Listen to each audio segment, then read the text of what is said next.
This is a 5-minute update for February 24th, 2009.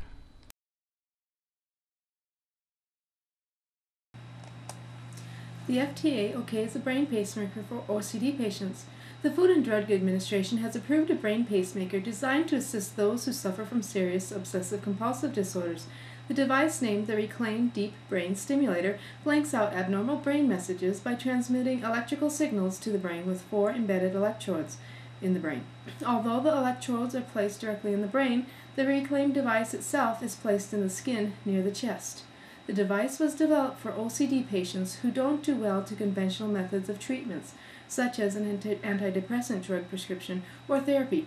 The device is used a lot like devices used to deal with Parkinson's, but instead it acts to stabilize mood and anxiety instead of the uncontrollable movement in Parkinson's. The FDA emphasized that although Reclaim can provide alleviation to OCD patients, the device isn't a cure, and OCD patients will probably still have to stay on medication. This is the first time that an implanted electrical device has been approved for a psychiatric condition. A report from ABC.net said that a 20-year-old woman, Rathai, in India has decided to sell her recently born child because she could not pay the medical charge of 2,000 Indian rupees. The child was born by cesarean section last week. The mother is poor. The mother had a friend who is a rickshaw driver that gifted her 6,000 rupees for the arrangement that he and his wife agreed to take care of the newborn. While the police interviewed her how come she arranged the sale of her baby, her answer was that her husband deserted her and she couldn't parent the baby by herself.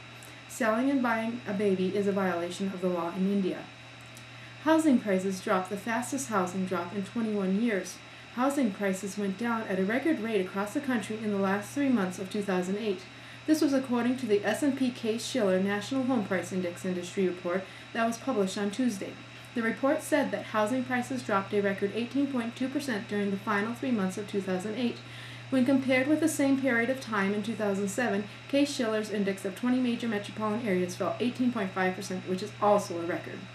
George Bush declines job offer as a historic reader.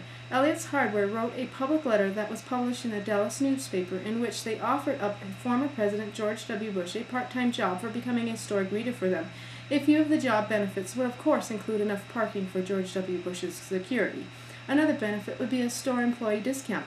The open letter pointed out that George Bush would be ideal for the line of work as he has superior people skills and would be right at home with the other elderly employees at Elliott's Hardware. The letter also said the job would be much less stressful than his former work as President of the United States. Bush really did go to the hardware store and said to the store manager that he was looking for a job. He did this while sporting a name tag, W, on his shirt. Former President Bush then stayed around the store for about an hour visiting with customers at the same time shopping at the store. He finally chose to turn down the store's job offer. Remember to subscribe to our YouTube channel, 5-Minute Update.